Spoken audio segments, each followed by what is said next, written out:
এক চোর চুরি করে পালাতে গিয়ে ধরা পড়ে যায় এক যুবকের কাছে। রাতে চোরকে জড়িয়ে ধরে চিৎকার করে বলতে থাকে, চোর চোর চোর। চোর তাকে বারবার বলতে থাকে ছেড়ে দেবার জন্য। চোর হুঙ্কার দিয়ে বলে, আমায় না ছাড়লে তোমারও পরিণতি কিন্তু ভালো হবে না। বারবার বলবার পরও ওই যুবক চোরকে জড়িয়ে ধরে চিৎকার করে সকলকে ডাকতে থাকে।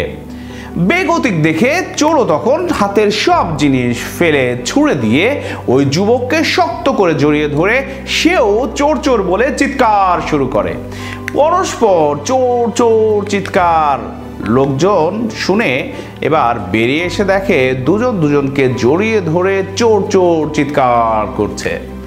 এ দৃশ্য দেখে সকলেই বুঝে উঠতে পারছে না যে আসলে কে সঠিক চোর আর কে চোর না। তাদের বললে তারা কিন্তু পরস্পর একই কথা বলে চলে, ও চোর, ও চুরি করে পালাচ্ছিল, আমি ধরেছি।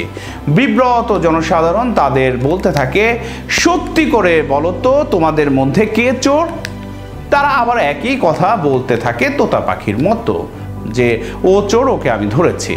এবার যারা বেরিয়ে এসেছিল সাধারণ জনতা, তারা এবার পুলিশকে ডেকে তাদের হাতে তুলে দিল এই দুজনকেই। এবার এই দুজনকে কোর্টে চালান করে দেয়া হলো।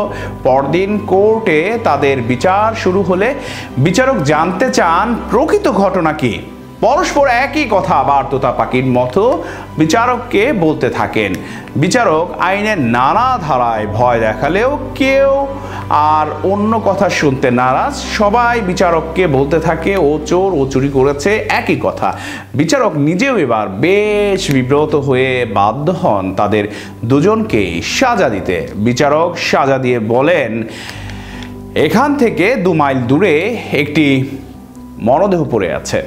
তোমরা দুজনেই খালি পায়ে প্রখর রোদে গিয়ে ওই মরদেহ বহন করে কোর্টে আনবে, এটাই তোমাদের সাজা ধার্য হলো। দুজনকে নিয়ে চলল প্রহরী। গন্তব্য পৌঁছে সেই মরদেহটাকে দেখিয়ে প্রহরী বলে, এটা কাঁধে নিয়ে খালি পায়ে বালুর মধ্যে উত্তপ্ত বালুতে রওনা দাও কোর্টের উদ্দেশ্যে।